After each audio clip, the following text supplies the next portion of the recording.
Hello everyone. मैं प्रियेश पारिक स्वागत करता हूं आप सभी का मदर्स एजुकेशन आपके ऑनलाइन करंट अफेयर क्लासरूम में। आज की डेट है 18 सितंबर और आज का लेक्चर स्टार्ट करते हैं कुछ पॉइंटर्स के साथ, जिसमें कुछ सवाल आपके लिए लास्ट क्लास में छोड़ गए थे। पहला क्वेश्चन था आपके लिए,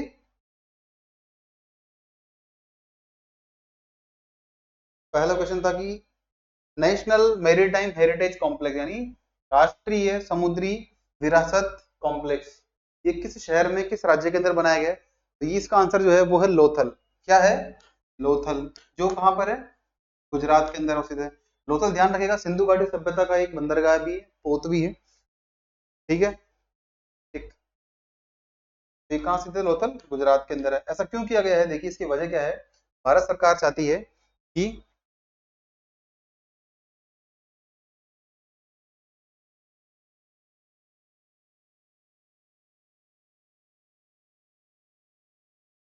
यस, इसमें क्या होगा देखिए, सरकार का विजन है कि जो हमारा लोथल शहर है, जो एक बंदरगाह था हमारा, गोदी गोदीवाड़ा था, कोर्टयार्ड, ठीक है, उसको डेवलप करना, जिसमें क्या हो कि सागरमाला इनिशिएटिव हमारा एक परियोजना है, सागरमाला परियोजना। उसके तहत क्या होगा, ministry of ports shipping and waterways, ये और गुजरात सरकार, गवर्नमेंट ऑफ गुजरात मिलकर इस पोर्ट, जो पोर्ट सिटी लोथल है, उस इस प्रकार से मॉडर्नाइज रूप में डेवलप करना चाह रही है, जो शोकेस करेगा भारत की जो सांस्कृतिक विरासत रही है सिंधु घाटी सभ्यता स्थल से लेकर वर्तमान तक की, उसको यहाँ पर हम सुरक्षित और संरक्षित कर पाए। इसके लिए क्या कर रहे हैं? देखिए इसमें ये हो रहा है कि हम भारत जो है फ्रांस, नॉर्वे, ईरान और म्यांमार, इन सभी देशों के साथ अलग अलग समझौते कर रहा है। ठीक ठीक है।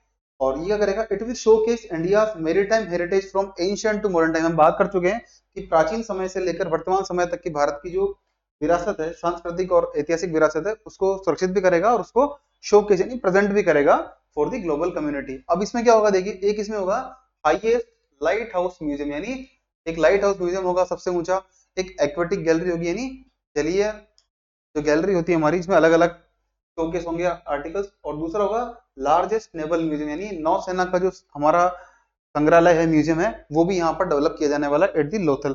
अब ये कौन कर रहा है फंड? देखिए इसे करने वाला है संस्कृति मंत्रालय, क्योंकि आप सभी जानते हैं इस प्रकार के इनिशिएटिव कौन लेगा जिसमें कि भारतीय संस्कृति को प्रिजर्व करें, वो लेगा संस्कृति मंत्रालय। और साथ साथ पोत पत्तन एवं बंदरगाह और जल मार्ग वाला मंत्रालय है, ministry of port shipping and waterways के द्वारा इसे फंड किया जा रहा है। ये बेसिकली लोथल गुजरात में बनेगा। और ये क्या बनने वाला है, it will become an international tourist station, यानी जो अंतरराष्ट्रीय पर्यटक है वो यहाँ पर आए, उनके लिए गंतव्य स्थल के रूप में इसे डेवलप किया जाएगा। इसमें कौन कौन सी कंट्रीज पार्टिसिपेट कर रही हैं? तो लगभग 25 देशों ने इसमें सहयोग के लिए अपनी सहमति जताई है। पुर्तगाल के साथ, यूएई के साथ, वियतनाम के साथ हमारी बातचीत चल रही है। ये हमने सारी बात की है। अच्छा, अभी क्या हुआ था कुछ दिन पहले, आपसे पूछा गया था कि दूरदर्शन की स्थापना किस वर्ष में हुई है? तो देखिए हाल ही में 65वां स्थापना दिवस मनाया गया है दूरदर्शन का। अब ये बिल्कुल आपके लिए जायज एक फिजिबल क्वेश्चन है कि दूरदर्शन जो है, जिसका मोटो क्या है, सत्यम शिवम सुंदरम, तो इसका जो ध्येय वाक्य सत्यम सत्यम शिवम सुंदरम है, आप बताइएगा कि ये सत्यम शिवम सुंदरम जो कोट है, ये किस उपनिषद से, किस संहिता से लिया गया है? ये अपने आप, अब आप अपने एंड पर इसका आंसर ढूंढने का प्रयास कीजिएगा, अगली क्लास में इसको हम डिस्कस कर लेंगे। तो इसकी स्थापना कब होती है? इसकी स्थापना होती है 15 सितंबर 1959 को। कब होती है? 15 सितंबर 1959 को होती है।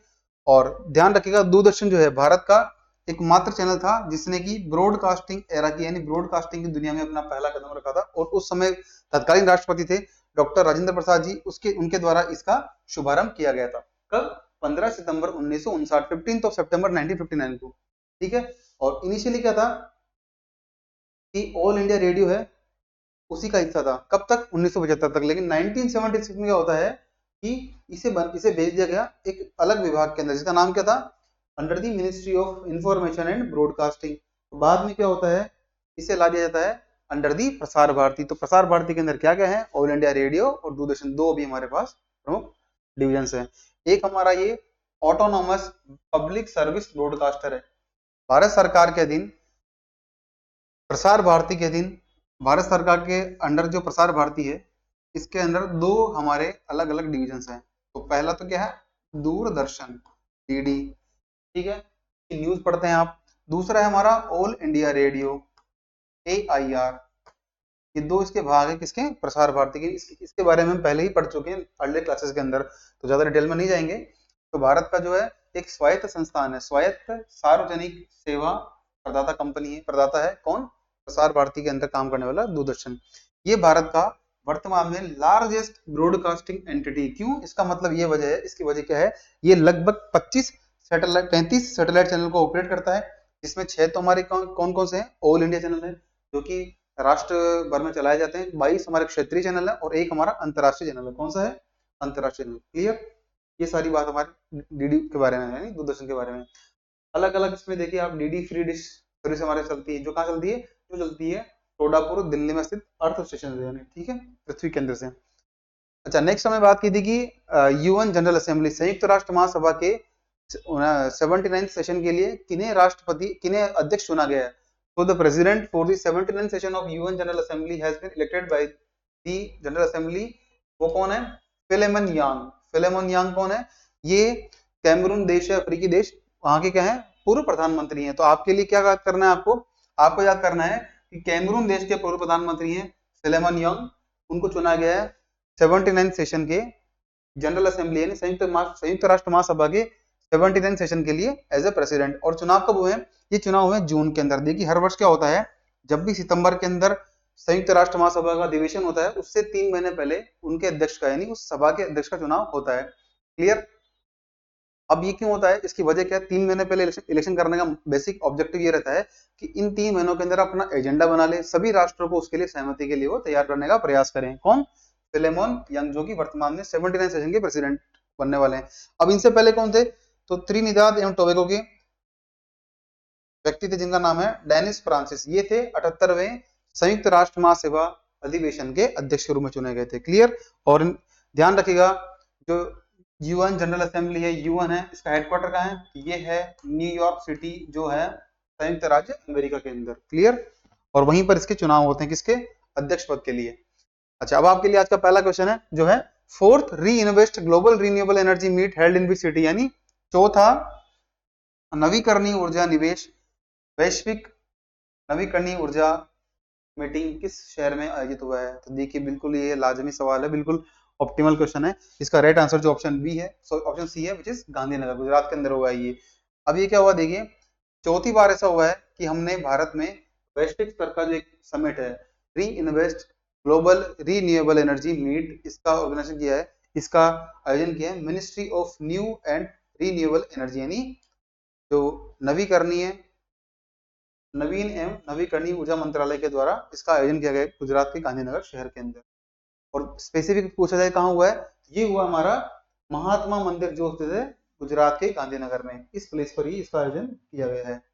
ठीक, इस प्रकार की थीम है इसकी, इन्वेस्ट इनोवेट इंस्पायर। क्या है, इन्वेस्ट इनोवेट इंस्पायर। कब से कब हुआ है, तो 16 से 18 सितंबर। ये डेट आपके लिए इंपॉर्टेंट नहीं, बट आपको पता होना चाहिए थीम क्या है इसका।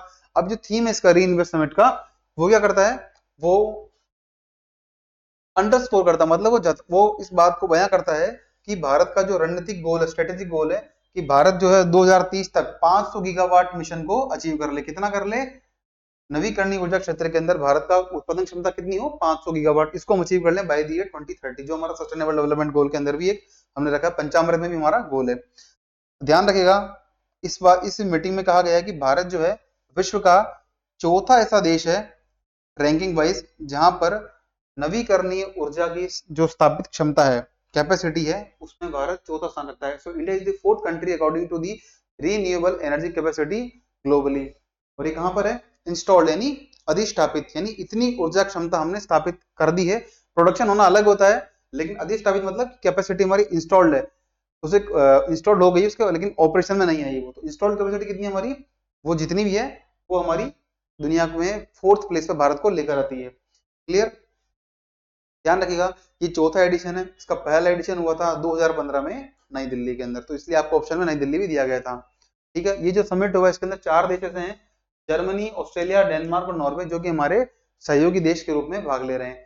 तो गुजरात जो स्टेट है वो इसको होस्ट स्टेट है, यानी गुजरात स्टेट इसका होस्ट स्टेट है जो कि समिट को ऑर्गेनाइज कर रहा है। और इसमें अलग अलग राज्यों के साथ भी कोऑर्डिनेशन किया गया, जिसमें राजस्थान राज्य भी है, तेलंगाना है, उत्तर प्रदेश, कर्नाटक, मध्य प्रदेश, इस प्रकार से महत्वपूर्ण राज्य हैं। क्लियर, अच्छा, अब आपके अगला सवाल है नेशनल इंजीनियर्स डे यानी राष्ट्रीय इंजीनियर दिवस जो कि 15 सितंबर को मनाया जाता है, इसका इस बार का थीम क्या है? ये सवाल इसलिए पूछा गया है, हाल ही में 3 दिन पहले क्या निकला है हमारे राष्ट्रीय इंजीनियर्स डे यानी नेशनल इंजीनियर्स डे। उसके थीम आपके लिए क्या है? तो पहला ऑप्शन आपके पास engineering for a sustainable future, innovating for a sustainable future, funding for a sustainable future और research and development for a sustainable future यानी सतत भविष्य के लिए इंजीनियरिंग, सतत भविष्य के लिए नवाचार, सतत भविष्य के लिए वित्त पोषण और सतत भविष्य के लिए अनुसंधान और विकास। ऑप्शन बी जो इसका राइट आंसर है, innovating for a sustainable future यानी सतत भविष्य के लिए नवाचार। ये थीम क्यों रखा गया है? क्योंकि जिस प्रकार से इंजीनियर्स अपने अलग अलग कंट्रीब्यूशन से टेक्नोलॉजी क्षेत्र में योगदान दे रहे हैं, उनको आभार व्यक्त करने के लिए मनाते हैं। लेकिन शुरुआत जो हुई है वो हुई हमारे भारत के सिविल इंजीनियर थे मोक्षगुंडम विश्वेश्वरैया जी, जिन्होंने की कावेरी नदी पर क्या बनाया था? कृष्णराज सागर डैम बनाया था, उनके याद में हम मनाते हैं। इस वर्ष की थीम आपके लिए इंपॉर्टेंट है, कब मनाते हैं ये हमारे लिए इंपॉर्टेंट है। और पहली बार कब बनाया गया? 1968 में, 1968 के अंदर पहली बार भारत ने राष्ट्रीय इंजीनियर दिवस की घोषणा की थी, शुरुआत की थी। और इस बार की थीम जो है innovating for a sustainable future. ध्यान रखिएगा, नवाचार करना ही इस समय 2024 का हमारा लक्ष्य है, किसमें? इंजीनियरिंग क्षेत्र के अंदर। ठीक है, और ये कब मनाते हैं? देखिए, ये मनाते हैं मोक्षगुंडम विश्वेश्वरैया यानी एम विश्वेश्वरैया जी इनका शॉर्ट नेम है, और इनका जन्म दिवस है 15 सितंबर को मनाते हैं, उसी याद में हम इसको सेलिब्रेट कर रहे हैं। इनका जन्म हुआ था 15 सितंबर 1861 को कर्नाटक राज्य के अंदर। और ध्यान रखिएगा, जो कर्नाटक जो विश्वेश्वरैया जी थे वो थे हमारे सिविल इंजीनियर। क्या थे? Civil engineer. तो इन्हीं के योगदान के चलते क्या होता है कि खड़कवासला डैम, खड़कवासला बांध और कृष्णराज सागर बांध की स्थापना होती है। कृष्णराज सागर बांध जो है कहाँ बना है? ये बना है कावेरी रिवर पर। ठीक है, और इन्होंने क्या प्रयास किया था? इन्होंने प्रयास किया था कि दक्कन के पठार में सिंचाई व्यवस्था यानी irrigation system of the Deccan plateau, इन्होंने इसका डेवलपमेंट किया। दूसरा, flood protection system of the Hyderabad यानी हैदराबाद शहर के अंदर क्या बाढ़ आने की संभावनाएं ज्यादा थी, तो उसको किस प्रकार से हम अवॉइड कर सकें, किस प्रकार से एलिमिनेट कर पाए, इसके लिए भी एम विश्वेश्वरैया जी के द्वारा प्रयास किए गए थे। ठीक है, और ध्यान रखिएगा, बेंगलोर इंजीनियरिंग कॉलेज का स्थापना में भी इनका महत्वपूर्ण योगदान था, और उसी का नाम बदल के बाद में होता है विश्वेश्वरैया टेक्नोलॉजिकल यूनिवर्सिटी, वीटीयू नाम होता है बाद में इसका। ठीक है, और ध्यान रखिएगा सबसे बड़ी बात कि इन्हें किस पुरस्कार से सम्मानित किया गया है? तो 1955 में दिया गया है इन्हें भारत रत्न, भारत का जो सर्वोच्च नागरिक सम्मान है, इंडिया हाईएस्ट सिविलियन अवार्ड है भारत रत्न, उनसे उसके द्वारा इन्हें सम्मानित किया गया है इन ईयर 1955। क्लियर? और ब्रिटेन के द्वारा क्या हुआ है? Knight commander of the British Indian empire, इस अवार्ड से भी इन्हें सम्मानित किया गया है। वर्ल्ड इंजीनियर, देखिए जिस प्रकार हमने मना रहे हैं नेशनल इंजीनियर्स डे, इस प्रकार से क्या है वैश्विक स्तर पर ग्लोबली क्या मनाते हैं? World engineers day. कब मनाते हैं ये डेट हमारे लिए इंपॉर्टेंट है 4 मार्च। अगर आपके ऑप्शन में 4 मार्च हो तो प्लीज इसे एलिमिनेट करिएगा। 15 सितंबर भारत के लिए, 4 मार्च ग्लोबल यानी वर्ल्ड के लिए। ये छोटा सा मैप दिया गया डायग्राम आपको, इसमें दिखाया गया है कावेरी नदी के बारे में। क्लियर? तो जो कावेरी नदी है ये कर्नाटक के ब्रह्मगिरी हिल से निकलती है। कहां से निकलती है? ब्रह्मगिरी की पहाड़ी से निकलती है। ऑल टुगेदर ये फ्लो करती है कहां से? तो कर्नाटक तमिलनाडु से फ्लो करते हुए जाती है कहां पर? बंगाल की खाड़ी के अंदर। और इसमें बना है कृष्णराज सागर डैम बना है यहाँ पर, और मुल्ला पेरियार बांध, मुल्ला पेरियार रिजर्व बना हुआ है तमिलनाडु के अंदर। और जो कुछ सहायक नदियां हैं जिसमें कि मंजीरा, काबिनी, भवानी, ये कुछ महत्वपूर्ण इसकी सहायक नदियां हैं जो आप इसमें देख सकते हैं। अगर अगर आपको सही से विजिबल नहीं है तो अवॉइड करिएगा, तो थोड़ी सी आप गूगल करिएगा कि कौन कौन सी सहायक नदियां कावेरी रिवर की हैं। क्यों? ये हमारे लिए इंपॉर्टेंट इसलिए बिकॉज इसका संबंध किससे है? कृष्णराज सागर बांध से। अच्छा, एक अभी रिपोर्ट आई है सरकार की जिसमें कहा गया है कि भारत में अलग अलग स्तर पर अलग अलग हेल्थ इंफ्रास्ट्रक्चर है। तो आपको सवाल इसलिए पूछा गया है इसी रिपोर्ट के चलते। So according to the health dynamics of India यानी भारत की स्वास्थ्य गतिशीलता, बुनियादी ढांचा और मानव संसाधन 2022-23 रिपोर्ट ये निकाली गई है। इसके अनुसार पूछा गया भारत में कुल कितने मेडिकल कॉलेज हैं। ठीक है, ये सवाल आपसे डायरेक्टली पूछा जाए ना पूछा जाए, लेकिन इस रिपोर्ट में जो फैक्ट निकल कर आए उनसे आपको सवाल पूछे जाने की संभावना रहेगी, तो आप थोड़ा प्रिपेयर कर लीजिएगा उसको कि किस स्टेट की रैंकिंग कितनी है, कितने मेडिकल कॉलेज हैं, कितने हॉस्पिटल्स हैं, कितने प्राइमरी हेल्थ सेंटर है, कितने कम्युनिटी हेल्थ सेंटर, सीएससी से बोलते हैं सामुदायिक स्वास्थ्य केंद्र, वो है। राइट? तो आपके सामने ऑप्शन है 362, 704, 714, 1340 और 1032। तो राइट आंसर जो इसका ऑप्शन ए है वो है 362। 362 मेडिकल कॉलेज है। ये 31 मार्च 2023 का डेटा है, हर साल ये अपडेट होता है, बट अभी जो रिपोर्ट आई है वो पिछले वर्ष की आई है। तो इसी को हम ध्यान रखते पढ़ेंगे, ठीक है।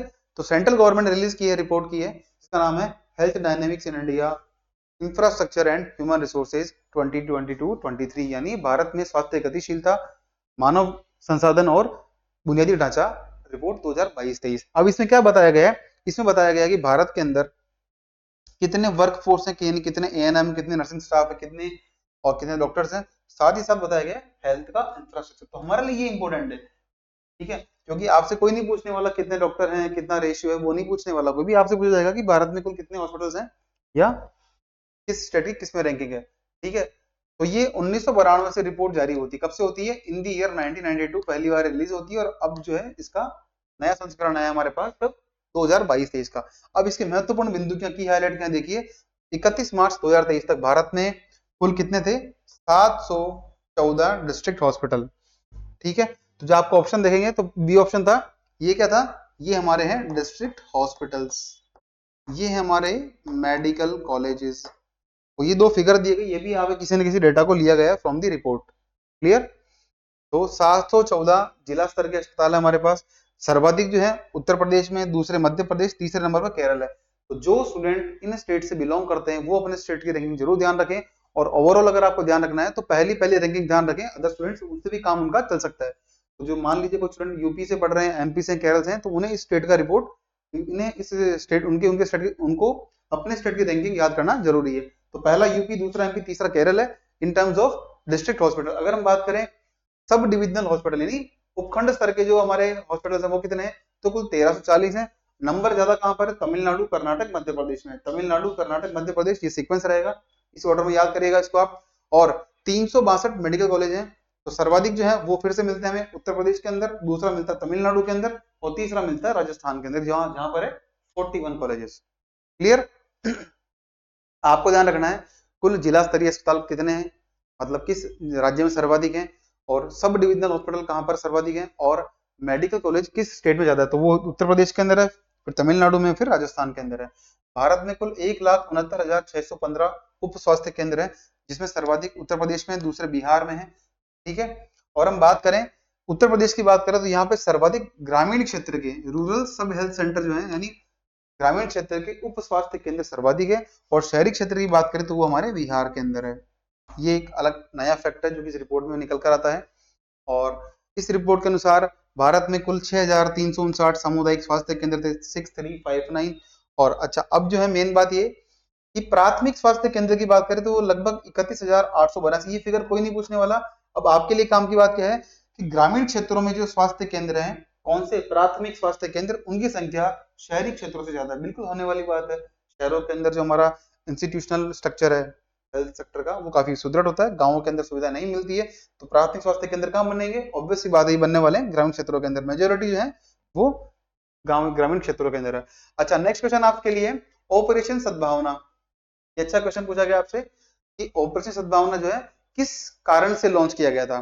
तो पहला ऑप्शन आपके लिए है humanitarian aid to typhoon hit Vietnam, Laos and Myanmar, यानी तूफान प्रभावित वियतनाम, लाओस, म्यांमार को मानवीय सहायता के लिए। अभी आप जानते होंगे टाइफून यागी नाम से एक दक्षिण चीन सागर में चक्रवात आया था, तो टाइफून कहते हैं। साउथ चाइना सी के अंदर पैसिफिक ओशन में इसको नाम टाइफून दिया गया है। तो तूफान आया था और उसको नाम था यागी, और इसी के चलते भारत ने मानवीय सहायता दी है। क्या ये आंसर है? ये राइट आंसर नहीं है। क्यों? इसका नाम क्या है? ऑपरेशन सद्भाव। आपसे पूछा गया ऑपरेशन सद्भावना। सद्भावना जो है ये इसका राइट आंसर बी है, जो कि है initiative by Indian army in Ladakh for people affected by terrorism, यानी आतंकवाद से प्रभावित व्यक्तियों को पुनः मुख्य धारा में लाना, उनके लिए रोजगार के अवसर पैदा करना, उनको ट्रेनिंग देना, ये काम है हमारा ऑपरेशन सद्भावना का। तीसरा ऑप्शन आपके लिए Indian aid in Myanmar during cyclone Sitrang, यानी जब सितरंग चक्रवात आया था म्यांमार में तब भारत ने सहायता की। तो यह आंसर भी गलत है। फिर फोर्थ ऑप्शन है evacuation of Indian national standard South Sudan, यानी दक्षिण सुडान के अंदर फंसे हुए भारतीय व्यक्तियों को निकालना, भारतीय नागरिकों को निकालना, ये भी इसका आंसर नहीं है। जिसका आंसर है राइट ऑप्शन बी है। अब ऑपरेशन सद्भावना इन गुडविल है, ये हुआ था फरवरी 2023 के अंदर। अब इसकी मुख्य वजह क्या थी? इसका एक ही रीजन था, हम पढ़ चुके हैं कि भारतीय सेना ने ये ऑपरेशन कैरी आउट किया, जिसका मतलब, जिसका ऑब्जेक्टिव है पाकिस्तान के द्वारा पाकिस्तान द्वारा समर्थित जो आतंकवाद है उसके चलते कहीं ना कहीं लोकल कम्युनिटीज है वो पीछे रह जाती है, तो उनको फिर से मुख्य धारा में लेकर आना, उनके लिए रोजगार के नए अवसर पैदा करना। अब है ऑपरेशन सद्भाव, ये लॉन्च किया हमने टाइफून हिट जो हमारा वियतनाम, लाओस और म्यांमार है, इनके लिए हमने मानवीय सहायता दी है, इसी को कहा गया है ऑपरेशन सद्भाव। अब थर्ड ऑप्शन था आपके लिए ऑपरेशन करुणा, जिसका क्या उद्देश्य था? जिसका उद्देश्य ये था कि म्यांमार में जब साइक्लोन चित्रंग आया था उस समय भारत ने क्या थी, मानवीय सहायता की थी, जो कहलाता है ऑपरेशन करुणा। यानी करुणा मतलब अगर मान लो वहां कुछ डैमेज हुआ है तो करुणा के भाव से हमने वहां की हेल्प की है। अब नेक्स्ट ऑप्शन था आपके लिए ऑपरेशन संकट मोचन, जिसमें क्या था, सूडान के अंदर 2016 के अंदर हुआ था सिविल वॉर, यानी गृह युद्ध जैसी कंडीशन होती है, और वहीं से हम चाहते थे कि भारतीय नागरिक जो हैं उनको सुरक्षित हम भारत में ले आए, उसके लिए चलाया था ऑपरेशन संकट मोचन। क्लियर? अच्छा, नेक्स्ट सवाल आपके लिए स्पोर्ट्स से, जिसमें है ब्राजील्स डायमंड लीग 2024 के विजेता वर्तमान में कौन है? तो चार आपके सामने नाम है, चारों ओलंपियन प्लेयर हैं, नीरज चोपड़ा जी, अरशद नदीम जी, एंडरसन पीटर्स, जूलियन वेबर। ये जो है ये जर्मनी से हैं, इनका नाम आपने सुना होगा। नीरज चोपड़ा जी कौन नहीं जानता, 2 बार के ओलंपियन मेडलिस्ट हैं। अरशद नदीम, इन्होंने गोल्ड मिला है कहां पर, पेरिस ओलंपिक के अंदर, ये पाकिस्तान से बिलोंग करते हैं। एंडरसन पीटर्स ये बिलोंग करते हैं, ग्रेनाडा देश है, कैरिबियाई देश ग्रेनाडा, और इन्हें मिला था ब्रॉन्ज, कहां पर, पेरिस के अंदर, पेरिस 2024 मिला था ब्रॉन्ज। तो आपके सामने चार ऑप्शन है, आपको बताना है राइट आंसर क्या है। तो राइट आंसर जो है ऑप्शन डी है, एंडरसन पीटर्स। ये जो अरशद नदीम है ना, इन्होंने तो पार्टिसिपेट इसमें, मतलब जो टॉप लिस्ट थी उसके अंदर उनका नाम ही नहीं था। ऑप्शन डी जो राइट आंसर होगा हमारा, ऑप्शन डी जो है एंडरसन पीटर्स, ये राइट आंसर है। इन्हें मिला है, इन्होंने फर्स्ट रैंक अचीव की है, सेकंड नीरज चोपड़ा जी ने की है, तीसरी की है जूलियन वेबर ने। इनके थ्रो की रेंज अलग अलग है। एंडरसन पीटर्स है, इन्होंने फर्स्ट रैंक अचीव किया है 86.87 मीटर से, और नीरज चोपड़ा जी ने सेकंड स्पॉट अचीव किया है, सिर्फ 1 सेंटीमीटर से पीछे रह गए 86.86 मीटर के माध्यम से। तीसरा है जर्मनी के जूलियन वेबर, इन्हें मिला है थर्ड स्पॉट 85.97 मीटर। आपसे कोई थ्रो नहीं पूछेगा, बट आपको रैंकिंग पता होनी चाहिए कौन प्लेयर किस पोजीशन पे रहा है ब्राजील डायमंड लीग के अंदर। नेक्स्ट है सुभद्रा स्कीम। देखिए सुभद्रा स्कीम किस राज्य के द्वारा शुरू की जाएगी, शुरू की गई है, इसका राइट आंसर बताना आपको, क्योंकि इसके बारे में कल अनाउंसमेंट था, तो इस सवाल बनाया गया था और इस स्कीम को लॉन्च कर दिया गया है। और उसका राइट आंसर जो है वो है option D, which is Odisha. Odisha राज्य सरकार ने सुभद्रा योजना की शुरुआत की थी और इसकी घोषणा की थी, और इसको लॉन्च किया हमारे honourable prime minister Narendra Modi ji के द्वारा। ठीक है, तो 17 सितंबर को प्रधानमंत्री मोदी जी के द्वारा उनके 74वें जन्म दिवस पर इस स्कीम को लॉन्च किया गया है, और उड़ीसा गवर्नमेंट यानी ओडिशा सरकार की ये फ्लैगशिप योजना है। ठीक है, और इसमें क्या होगा, इसमें पात्र महिलाएं यानी एलिजिबल वुमेन्स को क्या होगा, 10,000 रुपए ट्रांसफर किए जाएंगे प्रति वर्ष। कितने होंगे, 10,000 रुपए प्रति वर्ष ट्रांसफर किए जाएंगे। और एज ग्रुप क्या होगा, ऐसी महिलाएं जो कि 21 से 60 वर्ष की आयु के ब्रैकेट में आती है, उनको वो इसकी लाभार्थी होने वाली है। अच्छा, अब इसकी बात करते हैं मुख्य स्कीम के बारे में। तो ये योजना रहने वाली 5 साल के लिए, 2024 से 2029 तक, यानी 2024-25 से 2028-29 तक। अब इसमें क्या होगा, 1 करोड़ से अधिक महिलाओं को, यानी more than 1 crore women, 1 crore से अधिक लाभार्थी, 1 करोड़ से अधिक महिलाओं को लाभार्थी माना गया है, और उन्हें वित्तीय सहायता दी जाएगी 10,000 रुपए की, जो कि प्रतिवर्ष होगी। ठीक है, और ये मिलेगी इनको 2 इंस्टॉलमेंट में। अगर आपसे पूछे जाए 4 इंस्टॉलमेंट है तो नहीं, ये 2 इंस्टॉलमेंट में होगी। एक इंस्टॉलमेंट होगी 5,000 की, दूसरी भी 5,000 की होगी। ठीक है, अब ये 2 जो इंस्टॉलमेंट है, अब ऐसा तो है नहीं कि मतलब अलग अलग महीने में दे दी, नहीं, 2 त्योहार आएंगे। एक तो आएगा महिला दिवस, ठीक है, अंतरराष्ट्रीय महिला दिवस जो आता है 8 मार्च को। एक आता है रक्षाबंधन, जिसे हम कहते हैं, क्या बोलते हैं, राखी पूर्णिमा। ठीक है, पूर्णिमा आती है उस दिन हम रक्षाबंधन मनाते हैं। तो रक्षाबंधन को और 8 मार्च जो की है अंतरराष्ट्रीय महिला दिवस, इन 2 दिवस पर 5-5 हजार की इंस्टॉलमेंट दी जाएगी महिलाओं को, और कुल 1 करोड़ से अधिक महिला लाभार्थी होने वाली है। 10,000 रुपए दिए जाएंगे, और आयु कितनी होनी चाहिए, 21 से 60 वर्ष। लेकिन ये तो रहा हमारा बेसिक क्राइटेरिया कि कौन कौन इसके लिए योग्य होगा। दूसरा है कि ये सीधी ही डायरेक्टली ट्रांसफर की जाएगी टू दी बेनिफिशियरीज अकाउंट, जिसमें क्या होगा, आधार ई-केवाईसी की जाएगी उसकी। ठीक है, अब इसमें क्या होगा, एक तो दिया जाएगा इनको सुभद्रा डेबिट कार्ड, जिस प्रकार से रुपए कार्ड होता है हमारा, रुपए डेबिट कार्ड है, उसी प्रकार से सुभद्रा डेबिट कार्ड दिया जाएगा जो लाभार्थी उन्हें। और ध्यान रखिएगा, ऐसे लाभार्थी जो कि सर्वाधिक डिजिटल ट्रांसफर करेंगे, यानी डिजिटल माध्यम से किसी भी UPI merchant, UPI payment gateway के माध्यम से जितने नंबर ऑफ ट्रांसफर करेंगे, सर्वाधिक ट्रांसफर करने वाली, ट्रांजेक्शन करने वाली महिलाओं को क्या होगा, शुरू की 100 लाभार्थियों को क्या मिलेगा, 500 रुपए का एक इंसेंटिव दिया जाएगा। कितना दिया जाएगा, 500 रुपए का। इसका मतलब क्या है, हम चाहते हैं कि कैशलेस इकोनॉमी की तरफ बढ़े, जिसमें कि कैश का कम से कम उपयोग हो और हमारे रुपए का जो ट्रांजेक्शन है उसको सरकार रेगुलेट कर पाए। ठीक है, और ये कब होगा, ये कहाँ होगा, ये ग्राम पंचायत और स्थानीय स्तरों पर किया जाएगा।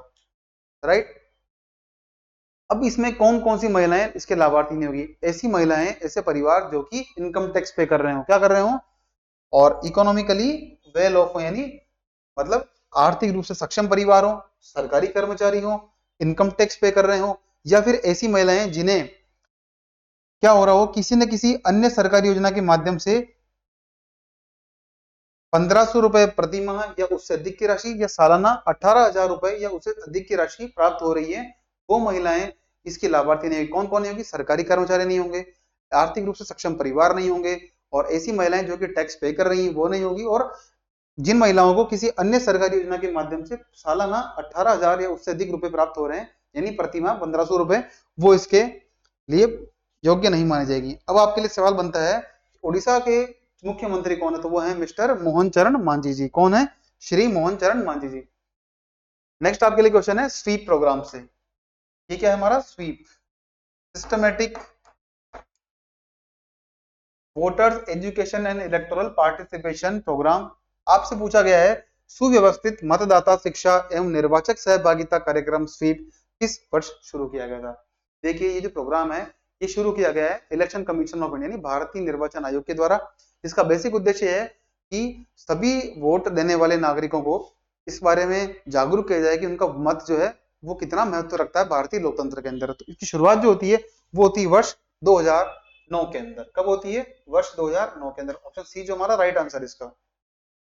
इसका नाम पूरा है सिस्टमेटिक वोटर्स एजुकेशन, यानी वोटर जो मतदाता है उन्हें सुव्यवस्थित रूप से जागरूक करना, अवेयर करना, और इलेक्टोरल पार्टिसिपेशन यानी मतदान प्रक्रिया के अंदर उनकी भागीदारी को बढ़ाना, ये हमारा अंतिम लक्ष्य है चुनाव निर्वाचन आयोग का। उसी को प्रमोट करने के लिए, उसी को हासिल करने के लिए ये प्रोग्राम चलाया गया है। क्लियर। अब इसमें क्या होगा, देखिए, to capture all the events and activity on a digital platform, election commission of India has developed a web based station, यानी क्या होगा कि सब हर स्तर की अलग अलग एक्टिविटीज को कैरी आउट करने के लिए, उसका रिकॉर्ड रखने के लिए सरकार के द्वारा, यानी इलेक्शन कमीशन ऑफ इंडिया के द्वारा 2009 के अंदर इसको लॉन्च किया गया है, और हिंदी और इंग्लिश दो भाषाओं में इसका वर्जन लॉन्च किया गया है। अब आपके लिए कुछ और अन्य पहल भी हैं जो कि मतदाताओं को जागरूक करने के लिए, चुनावी प्रक्रिया को आसान बनाने के लिए और निष्पक्ष रूप से करने के लिए सरकार, इलेक्शन कमीशन ऑफ इंडिया निर्वाचन आयोग के द्वारा अलग अलग प्रयास किए, नवाचार किए। तो आपके लिए पहला ऑप्शन है, पहला एप्लीकेशन वो है सुविधा कैंडिडेट ऐप, यानी जो भी ऐसे व्यक्ति जो कि उम्मीदवार चुनाव लड़ना चाहते हैं निर्वाचन के लिए, उनकी सुविधा के लिए एप्लीकेशन बनाया गया जिसका नाम है सुविधा कैंडिडेट। इसका बेसिक काम क्या है, it will help candidate with the nomination and permission process. जो भी व्यक्ति अपना नामांकन दाखिल करते हैं और नामांकन दाखिल करने से लेकर पूर्ण प्रक्रिया होती है उसके बारे में जानकारी कहाँ मिलती है, सुविधा कैंडिडेट ऐप पर। ध्यान रखिएगा, पहला ऑप्शन, पहला नवाचार ये है। दूसरा है एनकोर नोडल ऐप। देखिए, जब भी निर्वाचन होता है, इलेक्शंस होते हैं, उस समय क्या होता है, किसी न किसी अधिकारी को क्या बनाते हैं, नोडल अधिकारी। तो नोडल अधिकारी से क्या होता है कि चुनावी रैलियों के संबंध में क्या लेनी पड़ती है, परमिशन। तो नोडल अधिकारी किस प्रकार से परमिशन दे चुनावी प्रक्रिया के दौरान, उसकी जानकारी कहाँ मिलती है, उसे मिलती है एनकोर नोडल ऐप पर। तीसरा है सी विजिल। ये एक प्रकार क्या है, जब भी चुनाव होने वाले होते हैं तो निर्वाचन आयोग के द्वारा लगती है आदर्श आचार संहिता, यानी मॉडल कोड ऑफ कंडक्ट। अब मॉडल कोड ऑफ कंडक्ट के अंदर मान लीजिए किसी पॉलिटिकल पार्टी के द्वारा या किसी पॉलिटिकल एजेंट के द्वारा, किसी कैंडिडेट के द्वारा कोई अनफेयर मीन्स होते हैं, मतलब कि ऐसी एक्टिविटी, ऐसी गतिविधियां जो कि निर्वाचन आयोग के द्वारा प्रतिबंधित है, उनके संबंध में शिकायत करनी हो, जैसे कि बूथ कैप्चरिंग हो जाए, वोटर्स को क्या हो, मतदाता केंद्र पर नहीं आने देना, मतदान केंद्र पर नहीं आने देना, इस प्रकार की अगर जो भी इंसिडेंट होते हैं, करप्शन हो, उसके बारे में सी विजिल एप्लीकेशन पर कोई व्यक्ति फोटो के साथ जानकारी लेके, बूथ अपना बूथ नंबर क्या है, कौन सी उसकी निर्वाचन क्षेत्र है, उसके बारे में जानकारी लेके उसके ऊपर लगभग 100 मिनट में एक्शन हो जाता है ये ऑलमोस्ट सी विजिल एप्लीकेशन के माध्यम से। अब फोर्थ है इलेक्ट्रॉनिक वोटिंग मशीन, यानी ईवीएम। देखिए, पहली बार जो है इलेक्ट्रॉनिक वोटिंग मशीन यानी ईवीएम जो है वर्ष 1982 के अंदर मई में केरल के चुनाव के अंदर की गई थी। केरल की विधानसभा चुनाव हुए थे, उसमें इसका पहली बार प्रयोग किया गया था और 2004 के अंदर लोकसभा के चुनाव में इसका पहली बार प्रयोग किया है। तो आपके लिए सवाल पूछा जाए ईवीएम का पहली बार प्रयोग कब किया गया, तो केरल राज्य के विधानसभा चुनाव के अंदर वर्ष 1982 में और लोकसभा चुनाव के अंदर 2004 के अंदर प्रयोग किया गया है। फिफ्थ जो हमारा नवाचार है वो है नन ऑफ दी अबव। इस ऑप्शन से नोटा से आप सभी भली भांति परिचित होंगे। जो भी व्यक्ति, जो भी स्टूडेंट 2000 मतलब वर्ष 2000 के बाद जिनका जन्म है अराउंड, वो तो आराम से परिचित होंगे कि 2024 चल रहा है, 18 साल से ऊपर के हर व्यक्ति को इसके बारे में पता होता है नोटा क्या है। नोटा वही है जिसमें ये कहा जाता है कि आप इनमें से किसी व्यक्ति को निर्वाचन के लिए योग्य नहीं समझते हैं। ठीक है। ये बेसिकली लिली थॉमस केस था एक, उसके बाद ये लाया गया था। लिली थॉमस केस था, उसके बाद जो है none of the above NOTA का इंट्रोडक्शन हुआ था इन इंडियन इलेक्शंस। तो पहली बार जो है 2013 में छत्तीसगढ़ की विधानसभा चुनाव के अंदर, सॉरी 5 राज्य हैं, 5 राज्यों की विधानसभा चुनाव हुए थे जिसमें छत्तीसगढ़, राजस्थान, मिजोरम, दिल्ली और मध्य प्रदेश। ये याद रखिएगा आप कि 2013 में पहली बार क्या होता है कि 5 राज्य थे, राजस्थान, मध्य प्रदेश, छत्तीसगढ़, मिजोरम और एक स्टेट हमारा दिल्ली। यूनियन टेरिटरी दिल्ली के अंदर स्टेट असेंबली इलेक्शन हुए थे, पहली बार वहीं प्रयोग किया गया था। और 2014 के जो लोकसभा चुनाव हुए थे उसमें पहली बार इसका प्रयोग किया गया है। तो ध्यान रखिएगा जो ईवीएम है 1982 में प्रयोग होती है और 2004 के अंदर होती है लोकसभा चुनाव के अंदर। वही हम बात करें नोटा की तो 2013 के अंदर 5 राज्यों की विधानसभा चुनाव में होता है, दिल्ली, राजस्थान, मध्य प्रदेश, छत्तीसगढ़ और मिजोरम। और 2014 में होता है लोकसभा के आम चुनाव के अंदर। ठीक है। और ये कब इंट्रोड्यूस हुआ था नोटा, ये हुआ था कि पीयूसीएल वर्सेस भारत संघ, पीयूसीएल बनाम भारत संघ केस के अंदर सुप्रीम कोर्ट का जजमेंट आया था, उसके बाद ये इंट्रोड्यूस किया गया है। नेक्स्ट बचता है voter verified paper audit VVPAT machine. आप सभी अगर किसी ने 2024 के लोकसभा चुनाव में वोट दिया है तो इससे भली भांति परिचित होंगे। इसमें कुछ नहीं होता है, एक वीवीपैट मशीन होती है, ये अटैच होती है, जिसमें क्या होता है बैलेट यूनिट के माध्यम से जो व्यक्ति अपना किसी भी उम्मीदवार को वोट कास्ट करता है तो 7 सेकंड के लिए एक पर्ची में दिखती है और वो विजिबल होती है कि आपने किस व्यक्ति को वोट किया है, और वो पर्ची सीधे ड्रॉप बॉक्स में गिर जाती है जो ऑथेंटिकेट करती है कि आपने जिसे वोट किया है उसी व्यक्ति को आपका वोट गया है। तो कहीं ना कहीं चुनाव को निष्पक्ष और इफेक्टिव बनाने के लिए सरकार ने निर्वाचन आयोग के द्वारा वीवीपैट मशीन का यूज किया जा रहा है। ये आप ध्यान में रखिएगा। कितने सेकंड के लिए होती है, तो ये पर्ची विजिबल होती है फॉर दी 7 सेकंड्स ओनली, यानी 7 सेकंड के लिए ये पर हमें विजिबल होता है हमने किसे वोट दिया है। आई गेस यहाँ तक क्लियर होगा आपको। अब कुछ न्यूज की बात करते हैं। कॉन्स्टिट्यूशन टेम्पल है संविधान मंदिर, संवैधानिक मंदिर, ये एक न्यूज में क्यों है, देखिए हमारे उपराष्ट्रपति हैं श्री जगदीप धनखड़ जी, इनके द्वारा क्या हुआ है कि महाराष्ट्र के आईटीआई यानी इंडस्ट्रियल ट्रेनिंग इंस्टीट्यूट यानी औद्योगिक प्रशिक्षण केंद्र संस्थान के अंदर 434 संस्थान है, वहां पर क्या किसकी स्थापना की है, संविधान मंदिर यानी कॉन्स्टिट्यूशन टेम्पल की। अब महाराष्ट्र के गवर्नर कौन है, इनका नाम कई बार पढ़ चुके हैं, श्री सीपी राधाकृष्णन जी हैं। आप जिस राज्य से बिलोंग करते हैं आपको अपने राज्यपाल का नाम, मुख्यमंत्री का नाम पता होता है हर व्यक्ति को, तो राज्यपाल महोदय का नाम और जो आपके हाई कोर्ट के मुख्य न्यायाधीश हैं उनका नाम आपको पता होना चाहिए। तो अगर समय समय पर किसी स्टेट के गवर्नर का नाम न्यूज में आएगा तो we will discuss in our lecture. अच्छा, नेक्स्ट न्यूज आती है national bank for financing infrastructure and development यानी NABFID। मतलब क्या है, राष्ट्रीय स्तर के जो आधारभूत संरचना या बुनियादी ढांचा को विकास करने के लिए जो प्रोजेक्ट होते हैं, परियोजनाएं होती है, उनके लिए एक राष्ट्रीय बैंक बनाया सरकार ने। इसका मतलब ये है, ठीक है, इसे बना दिया गया है as a public financial institution under the companies act. 2013 का कंपनीज एक्ट है, कंपनी अधिनियम है, उसके तहत से बना दिया गया है सार्वजनिक वित्तीय संस्था बना दिया, जिसका उद्देश्य क्या है, ऐसे सार्वजनिक प्रोजेक्ट, ऐसे पब्लिक इंफ्रास्ट्रक्चर प्रोजेक्ट जिनकी कीमत, जिनकी लागत सर्वाधिक बहुत अधिक हो, उनको फंड करने के लिए इससे दर्जा दे दिया गया है NABFID को, जिससे कि ऑथेंटिकेट होता है फंड अलोकेट करने के लिए। ठीक है, so it will fortify the Nations infrastructure. बिल्कुल सही बात है, ये तो करना चाह रहे हैं। अब इस शुरुआत कैसे होती देखिए, 2001 के अंदर NABFID जो कि national bank for financing infrastructure and development है, इसे बनाया गया था as a specialised development finance institution DFI। मतलब क्या है, एक विशिष्ट विकास वित्तीय संस्थान, यानी विकास के लिए जो फंड चाहिए उसको कहां से सोर्स करेंगे, वो यहां से करेंगे, डीएफआई से, डेवलपमेंटल फाइनेंशियल इंस्टीट्यूशन, यानी डीएफआई से फंड मिलेगा। इसकी स्थापना 2021 के अंदर होती है under the as per the national bank for financing infrastructure and development act. ठीक है, इसका उद्देश्य क्या है, ऐसे प्रोजेक्ट जो कि लंबी अवधि के लॉन्ग टर्म के प्रोजेक्ट है जिनमें रिकोर्स फाइनेंसिंग करना पॉसिबल नहीं, तो उनके लिए नॉन रिकोर्स फाइनेंसिंग करना, ऐसे बुनियादी ढांचा विकास परियोजनाओं के लिए ये सारा इसका ऑब्जेक्टिव है, जो कि हमारी अर्थव्यवस्था को बूस्ट करेगा, नो डाउट। अच्छा, नेक्स्ट आपके लिए इनिशिएटिव है भास्कर पहल। क्या है इसका नाम, भास्कर पहल। इसका उद्देश्य कोई हमारे सूर्य से नहीं है, इसका सिंपल इसका अलग मुद्दा है। ये जो है भारत का जो स्टार्टअप इकोसिस्टम है उसको मजबूत करने के लिए बनाया गया है। किसके लिए, भास्कर।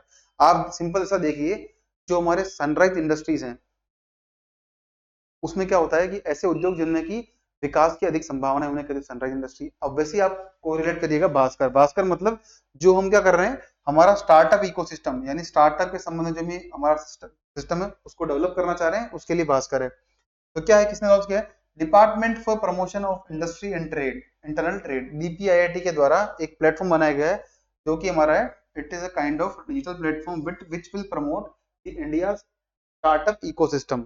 अब इसमें क्या होगा, देखिए एक प्रकार का सेंट्रलाइज सिस्टम होगा जिसमें हमारी होगी द भारत, इसका पूरा नाम अगर देखें तो Bharat startup knowledge access registry, इसका पूरा नाम भास्कर है।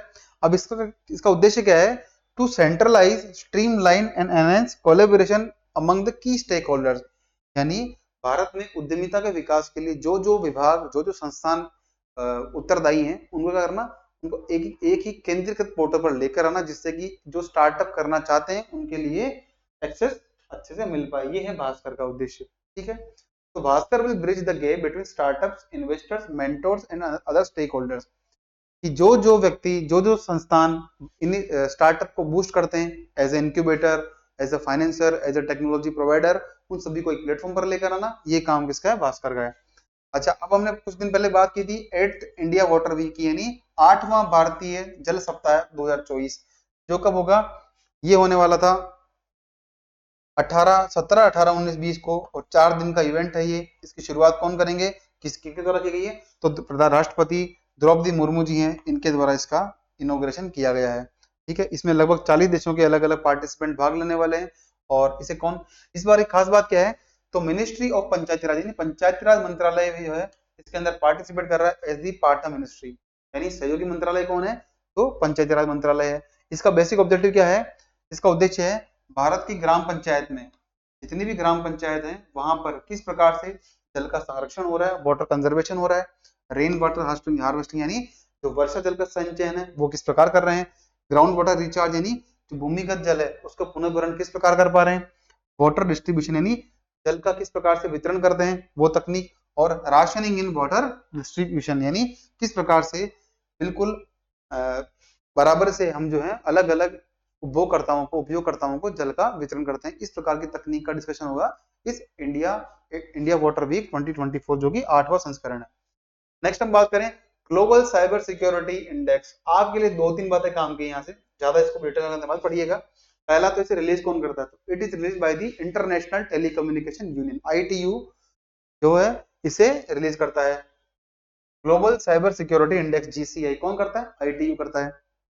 अब इसमें क्या हुआ, देखिए इसमें 5 अलग अलग चरण है, 5 टीयर एनालिसिस किया जाता है, जिसमें कि भारत को कौन सा स्थान मिला है, तो टीयर 1 से टीयर 5 तक है, और भारत को मिला है इसके अंदर रोल मॉडल कंट्रीज के अंदर।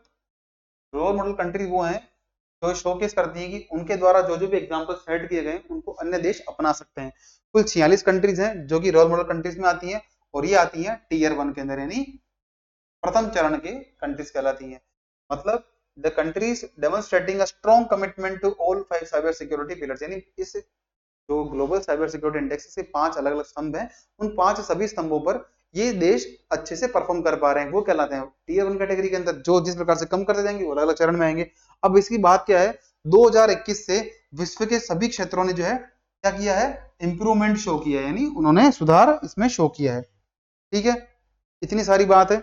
अब कौन कौन से 5 स्तंभ है, आप चाहें तो याद करें, वरना जरूरत तो है नहीं इसकी, कि लीगल, विधिक, तकनीकी और संस्थागत और क्षमता विकास और सहयोगी, कुछ 5 तरह, जो 5 अलग अलग स्तंभ हैं। और आपको ध्यान रखना है ग्लोबल साइबर सिक्योरिटी इंडेक्स में भारत जो है टीयर 1 कैटेगरीज में। और कौन करता है रिलीज? International telecommunication unit. अब हम बात करें इस यूनिट के बारे में तो ध्यान रखिएगा, यूएन की ये क्या है? स्पेशलाइज्ड एजेंसी है, संयुक्त राष्ट्र की एक विशिष्ट संस्था है जिसका उद्देश्य क्या है? इंफॉर्मेशन एंड कम्युनिकेशन टेक्नोलॉजी, यानी सूचना एवं संचार तकनीकी क्षेत्र के अंदर कार्य करना। ठीक है, इसमें कुल जो है 193 देश भी हैं, साथ साथ इसमें 1000 से अधिक क्या क्या हैं? कंपनियां हैं, विश्वविद्यालय हैं, अंतरराष्ट्रीय और क्षेत्रीय संस्थाएं भी इसका हिस्सा हैं। किसका? अंतरराष्ट्रीय दूरसंचार यूनियन संघ का, इंटरनेशनल टेलीकम्युनिकेशन यूनियन का। अब इसकी स्थापना कब होती है? इसकी स्थापना होती है 1865 में। इसका नाम तब कुछ और था, जैसे इंटरनेशनल टेलीग्राफ यूनियन, लेकिन 1947 के अंदर इसे बना देता है यूएन का एक स्पेशलाइज्ड एजेंसी। क्लियर? इसका हेडक्वार्टर कहाँ है? तो ध्यान रखिएगा, इसका हेडक्वार्टर जेनेवा के अंदर है, जो कहाँ से? स्विट्जरलैंड के अंदर। स्विट्जरलैंड जो है काफी न्यूट्रल कंट्री रहा है, इसीलिए अलग अलग जो हमारे अंतरराष्ट्रीय संस्थान हैं, इंटरनेशनल इंस्टीट्यूशन है, उनका हेडक्वार्टर में मोस्टली मिलता है जेनेवा के अंदर। क्लियर? तो भारत जो है इसकी स्थापना 1865 में होती है और भारत इसका 1869 से ही इसका 1869 से इसका मेंबर सक्रिय भागीदार रहा है। अब आपके लिए 2 काम की बातें हैं कि इस आईटीयू के द्वारा कौन कौन सी रिपोर्ट जारी कर दी जाती है। तो पहला देखिए, इसका काम क्या है? टेलीकम्युनिकेशन, यानी संचार कराएगा, तो क्या होगा? कनेक्टिविटी। ठीक है। दूसरा है ग्लोबल ई वेस्ट मॉनिटर। आप सभी जानते हैं अगर हम टेलीफोन का, मोबाइल फोन का अधिक यूज करेंगे तो क्या क्या बनेगा इस अंत में खराब होने के बाद? ई वेस्ट। तो सिंपल ध्यान रखिएगा, आईटीयू क्या जारी करता है? एक तो करता है साइबर सिक्योरिटी इंडेक्स, दूसरा करता है हमारा ग्लोबल कनेक्टिविटी जो है वैश्विक संचार रिपोर्ट जारी करता है, और तीसरा करता है ग्लोबल यानी वैश्विक ई वेस्ट यानी ई कचरा मॉनिटर, यानी कितना ई वेस्ट कौन सी कंट्री कितने मात्रा में ई वेस्ट को जनरेट कर रही है, ये रिपोर्ट जारी करता है। अच्छा, अब क्या है, आप सभी जानते हैं जम्मू कश्मीर में क्या है कि चुनाव हो रहे हैं, विधानसभा चुनाव। ठीक है, आज 18 सितंबर है और आज से यहाँ पे चुनाव शुरू हो गए हैं। तो वहां पर एक थीम सॉन्ग जारी किया गया है जिसका नाम है वोट का त्योहार। क्या है ये? इस प्रकार के जो क्वेश्चन आपसे पूछने की संभावना बढ़ जाती है। जम्मू कश्मीर में 2014 के बाद पहली बार चुनाव हो रहे हैं। क्यों? क्योंकि 2018 में क्या हुआ, वहां की विधानसभा भंग कर दी गई थी और इस साल चुनाव 10 साल बाद हो रहे हैं। तो जम्मू कश्मीर विधानसभा चुनाव के लिए जो है वहां के चीफ इलेक्टोरल ऑफिसर यानी मुख्य चुनाव अधिकारी हैं, वो हैं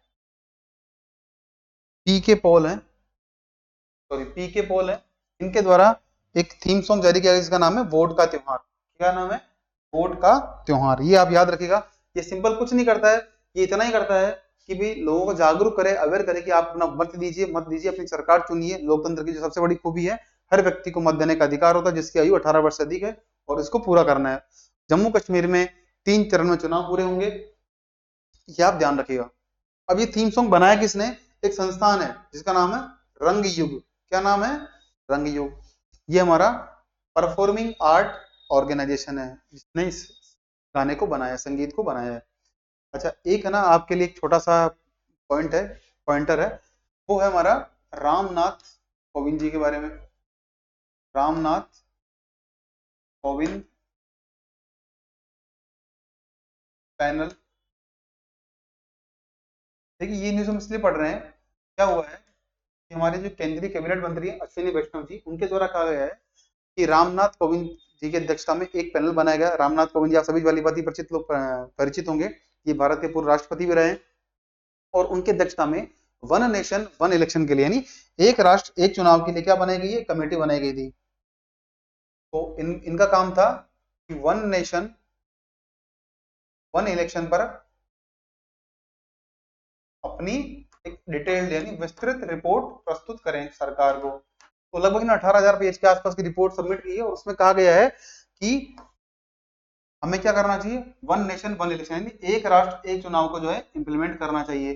कुछ रिकमेंडेशन इस प्रकार से आई है, अभी जो हमारे पास जानकारी मिली है अलग अलग न्यूज़पेपर से, उसमें यह है, इनका कहना है कि एक बार जो है लोकसभा और राज्य विधानसभाओं के लिए चुनाव करवाए जाएं पहले बार, और एक साथ कराएं, और उसके बाद क्या, उसके अगले 100 दिन के अंदर जो हमारे अलग अलग स्थानीय स्तर के चुनाव है, जिसमें कि अर्बन लोकल बॉडी, शहरी जो शहरी हमारे अलग अलग शहरी निकाय हैं, जिसमें कि जो हम अब नगर पालिका, नगर निगम, नगर परिषद, इनके चुनाव हो, और साथ साथ जो स्थानीय स्तर के चुनाव हमारे पंचायती राज संस्थाओं के पीआरआईस के, उनके चुनाव भी अगले 100 दिन में हो जाए।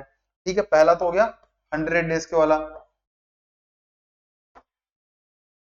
दूसरा है कि election commission of India, ECI, भारतीय निर्वाचन आयोग है, की जिम्मेदारी क्या बनती है कि विधानसभाओं के लिए, राज्य विधानसभाओं के लिए, लोकसभा चुनाव के लिए और स्थानीय स्तर के चुनाव के लिए एक ही कॉमन जो है हमारा क्या बने, निर्वाचक सूची बने, यानी इलेक्टोरल रोल बने। क्या बने? कॉमन इलेक्टोरल रोल बने, कॉमन इलेक्टोरल रोल बनाया जाए। अब किस किस के लिए होगा? ये होगा लोकसभा के लिए, स्टेट लेजिस्लेटिव असेंबली के लिए, और तीसरा होगा हमारा पीआरआई यानी पंचायती राज इंस्टीट्यूशन यानी पंचायती राज संस्थाओं के लिए। इनके लिए बने कॉमन इलेक्टोरल रोल। ये काम किसका हो? इलेक्शन कमीशन ऑफ इंडिया को। इतनी बात इन्होंने बोली है, और आगे कोई इस रिपोर्ट की बारे, इस पैनल के रिपोर्ट के बारे में जानकारी आती है तो उसे हम डिस्कस कर लेंगे, बट मोटा मोटी भी है यही जानकारी निकल कर आई है कि एक राष्ट्र एक चुनाव की बात कही गई है, और ऐसा कैबिनेट मंत्री अश्विनी वैष्णव जी के द्वारा बोला भी गया है कि इस साल दिसंबर में जो शीतकालीन सत्र शुरू होगा, उसमें जो है ये एक राष्ट्र एक चुनाव के संबंध में एक विधेयक लाया जाएगा और उसे पारित करवाने का प्रयास किया जाएगा। क्लियर? तो आज की डेट 18 सितंबर है, हमने हमारा लेक्चर कंप्लीट कर लिया है, और कल करेंगे, कल हम कुछ और न्यूज के साथ मिलने वाले हैं। तब तक आप पढ़ते रहिए एंड अपना कॉन्फिडेंस बनाए रखें, और जो आपको लेक्चर पढ़ाया जा रहा है, इस लेक्चर से आपको डायरेक्टली और इनडायरेक्टली बेनिफिट होने वाला है। पेशेंस रखिए, पढ़ते रहिए अपने एंड पर, जो सवाल आपसे पूछे जाएं उनको अपने एंड पर सोल्व करने का प्रयास कीजिए। Thank you so much for